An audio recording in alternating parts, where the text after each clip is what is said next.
we're like best mates, you know what I mean? And we look out for each other. He looks out for me and I look out for him. We're in prison, we were in St. Patrick's. I was a bit older than John, and I was a bit angry at the world because I thought my parents didn't love me at the time, you know, because they sent me into a home. And it's just because I couldn't cope with me, I was too wild. And I was kind of angry at the world, and I took it out on everyone around me. And you have to kind of put a front up if you're in a prison, because if you don't put a front up, people think you're weak and they take advantage of you. And, I can't exactly remember if I did bully John, but John said I did. I mean, if he said I did, I probably did, because I was angry with a lot of people. You know what I mean? And, but then I went to England.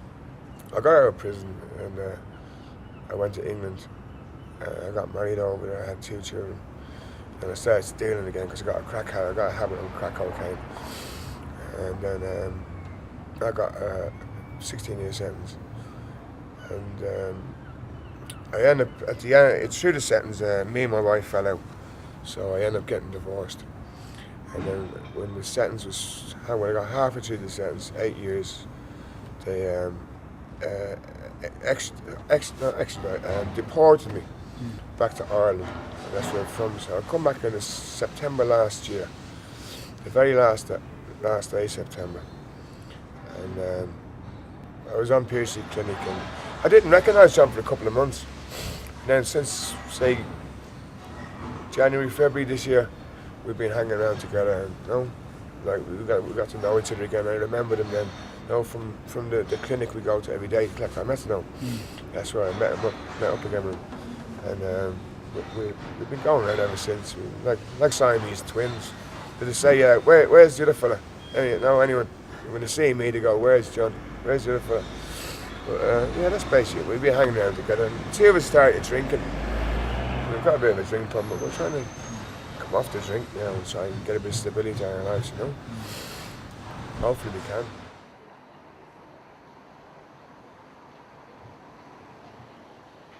We were in Borstal, which is kind of like juvenile prison.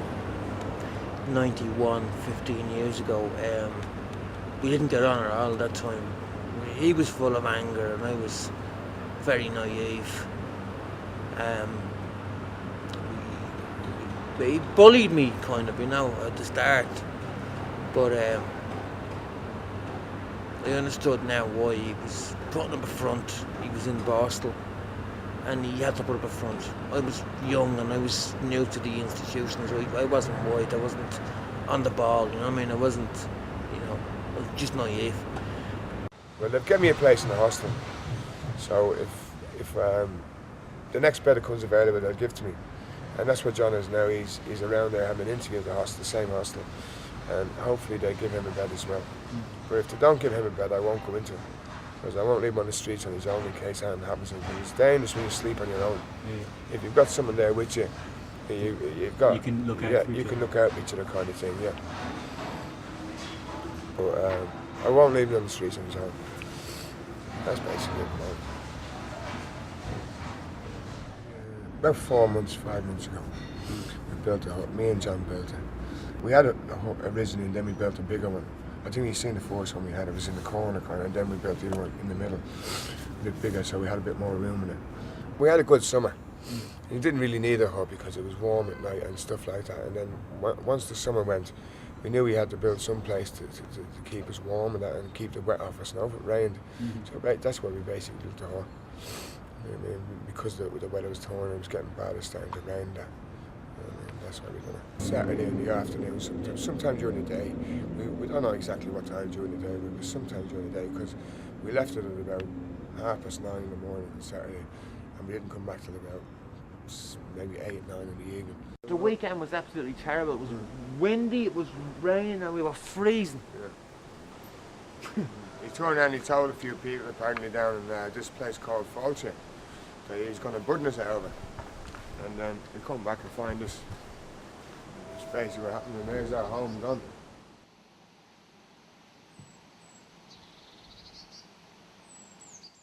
It wouldn't be a regular thing, but you would be aware of it. You'd be aware of it, yeah. Sometimes, but it wouldn't be something to dwell on now. No, it wouldn't, no. I'd be conscious of it though sometimes. I have so much on my own plate that it wouldn't really be, no. You don't dwell on it. No, I don't dwell on it. But you would be aware of people, but it wouldn't be a major thing that I'd think about now. You don't really think about people that have it, do you know what I mean? I've often said to myself, I've looked at people and I'm saying, hold on here, this fella has a £500,000 house to pay off for the next 25 years. He's 3 kids and a wife to look after.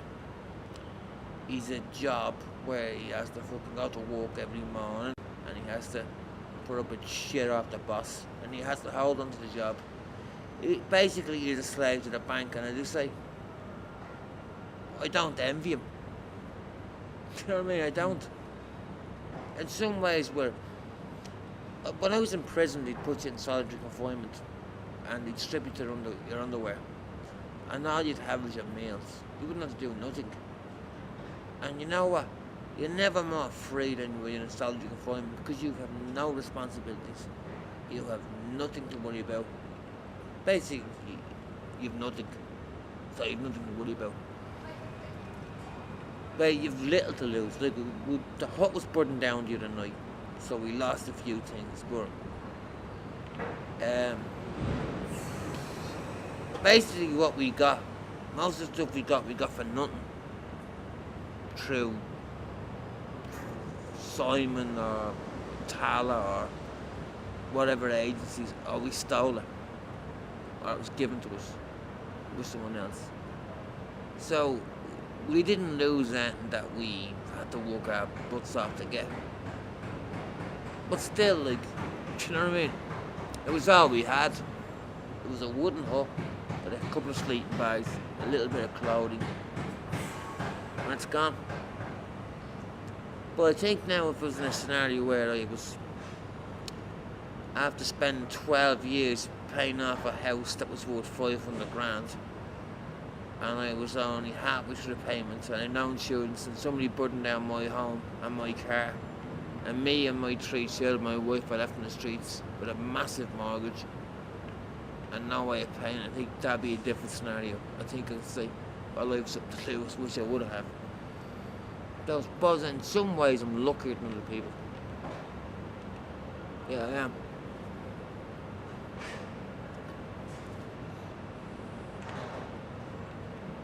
The Irish government's attitude is basically let your own people die in the streets, but look after foreign nationals who have an education who can contribute to Ireland's Celtic Tiger. Which is basically coming from a country that had 1 million of its people starved to death and 1 million forced to emigrate. So 1/3 of this country either died or emigrated only 150 years ago by a foreign power. Yeah, here they are now. And only 80 years ago, yeah, Irishmen fought a British Empire to free this country from imperialism. Now we have a government now that's quite prepared to insult all those people's names that made sacrifices by basically abusing the underprivileged in this country. I have no respect for them at all. It's barbaric and it's inhumane, and they know it is, and they don't care. We've no power. You can't vote if you haven't got an address. You can't even open a bank account without a passport. You can't get a passport because you've no address. You can't win. The rain, see, especially wetness. Cold is bad enough, but wetness is worse. Everybody discriminates against you. Look, not everybody, 80% at least. You can't even go to the toilet in a McDonald's. You can't even sit in McDonald's and buy a meal. A lot of pubs won't take you in. A lot of shops won't let you in, even if you're genuinely looking for something.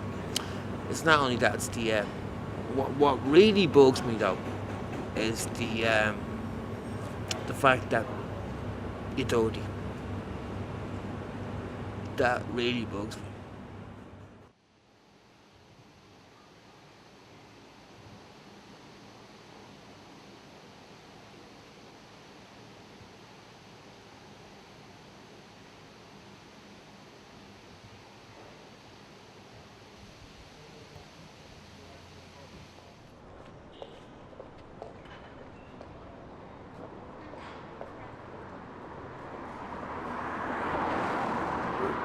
she's a bit nervous, she was, because she's been abused, she was, you know. Yeah. And I think it was a woman who abused her, because she's tried to snap at about 3 different women. Yeah. I think it was a woman who must have been abusing her. Because she's got no problem with men. I mean, I think she has with women, some certain women.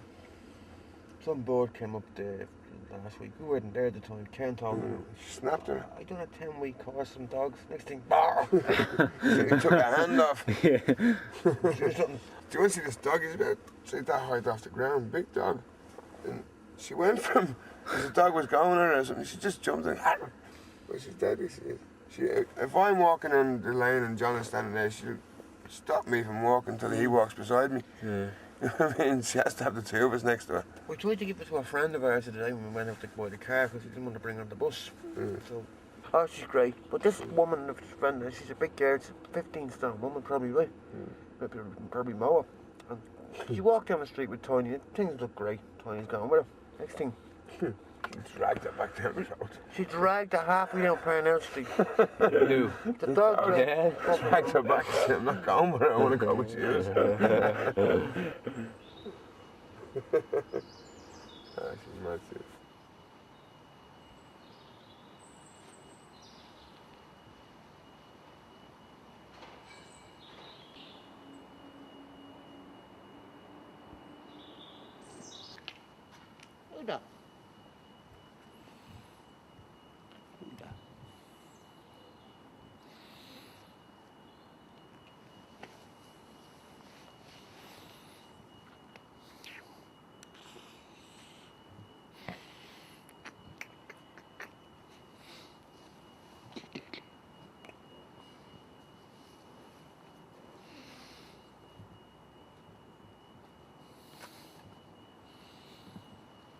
My baby, I love her to bits.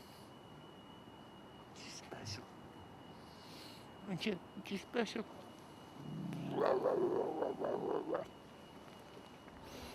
I love this little girl. I've no kids of my own, but I love this little girl.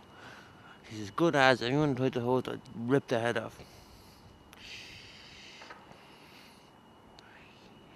It's okay. Come here, Papa. God, she's afraid, she is. Yeah. Yeah. Little doggy. We love this little girl, we do. We're special. She looks after us, she protects us, and she loves us. And she gives us a reason to hang on. No matter how hard it is living in the streets, we have a reason to live because she's special. She's our little angel. She's so special. She never hurts us, we never hurt her. Hey, Baba. Say Baba. Hip hip, hooray! Hip hip, hooray! Hip hip, hooray! And you were so gorgeous, and everybody loves you. No one will take you away and hurt you again. Nobody. You're too good, you're special. You are so special. Yes, you are.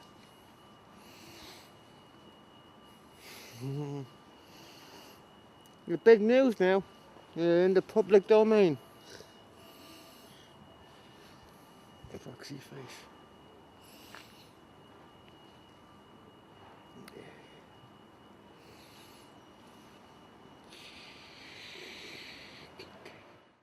Substances, physical substances would be the mainstream of homeless people. I think people basically want to, they're bored, they're frustrated. A lot of them won't get much sleep at night for obvious reasons. They're angry, they're trying to forget the past. They're trying to just deal with the fact that they're living like refugees in their own country. So I'd say 99% would be substance abusers of some description. I'd rather he didn't. I wouldn't say I hate the idea, but I'd rather he didn't. Does it upset you? It doesn't upset me in the sense that two things upset me about it. Basically, one of them is he's putting a strain on our financial budget, which is not big budget, obviously. And secondly, he runs the risk of HIV. And I could add thirdly, if he was able, there's pressure on him from the clinic to give clean urines. And the more he uses, the more risk is that they'll take him off his methadone altogether. And what does that mean? If that happens, what happens if you take him off the meth? But basically, he'll be forced to buy heroin a couple of times a day, every day.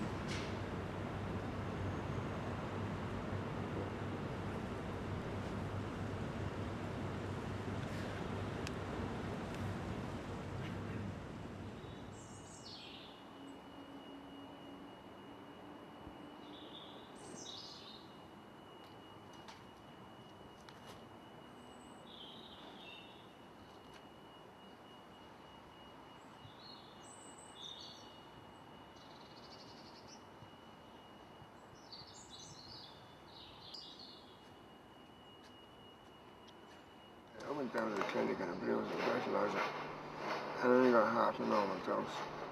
So I was feeling sick. That's why I went and bought it. And we haven't got even enough cash actually. We're skint after this now because I had to buy heroin. But John doesn't mind. How much did you buy? One bag cost me €20. And is that just enough for today? Like that's enough for That'll what? do me till tomorrow. That's like, is that like one dose or a couple of doses? That's like one dose. So that should do me for till tomorrow morning. Hopefully tomorrow morning I'll get me full dose. If I don't get me full dose, I have to do the same thing all over again. And I don't like doing it. I'm sick of doing it. That's the reason I went to the clinic in the first place. Stop taking heroin, but I've got a bit of a drink problem. And the drink is like, you have to give urine sample every week. And they test your urine for everything. There's a test for every kind of drug. And it's coming up alcohol and opiates. Opiates is like a heroin-based drug. And I'm getting penalised because I'm drinking. If I was given a normal dose every day, I wouldn't need heroin. I wouldn't need it at all. You know what I mean? But I have to take it when I feel sick. And I've got no other choice. It's got to the stage where I'm drinking it. I drink to forget, right? That's basically what I do. I drink to forget. I've got a lot of things in my mind about my father and stuff like that, you know? And I drink to forget. I've only recently started drinking in the last 12 months. I never drank well, I did drink before that, but I never drank to the extent I'm drinking now. I'm drinking a lot at the moment, you know what I mean? It's got to the stage I'm really drinking a litre of vodka a day. You know, and I just drink to forget, you know? I never got a chance to say goodbye to my dad, you know, and it hurts me, you know? Things like that, you know? I just want to forget. My kids in England, I can't see my kids, you know? I think that's why I think that's the reason why I started drinking. You know what I mean? When I think about it, I think it's just like people take drugs. No people take drugs. They take drugs to block things out. You know what I mean? The things they don't want to think about. So they take drugs and it makes you feel better. And you don't have to think about things you don't want to think about. But you should. It's like we're avoiding addressing the problem. That's basically what we're avoiding. Say if I got a problem why I'm drinking, I should try and sort the problem out instead of drinking. So forget about it because the problem's still going to be there at the end of the day. I mean, so I should address the problem, but we're not all perfect, you know what I mean?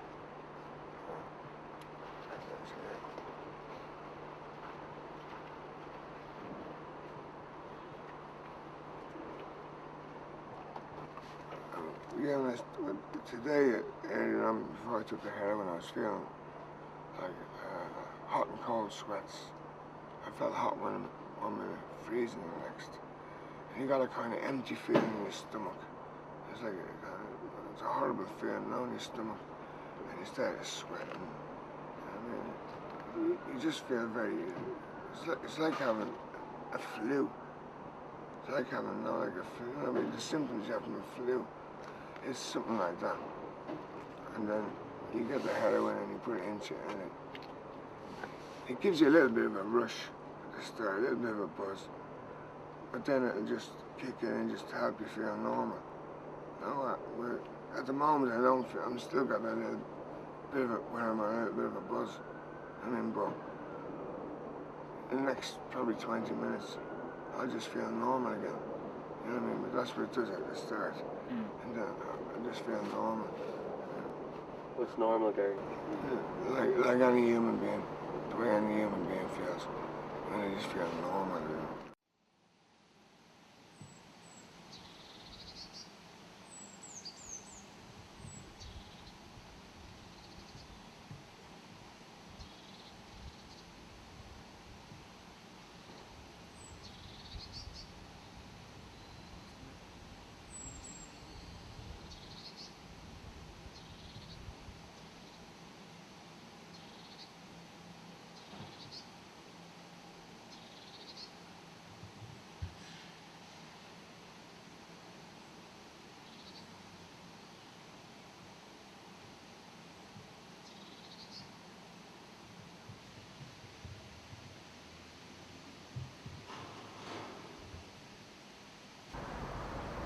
John, do you think you're going to die in the street? I think it's a real possibility. I think it's a real possibility, yeah. And I don't want it. I don't want to die in the streets. No, I don't want to be a nobody dying. I don't want to die like this.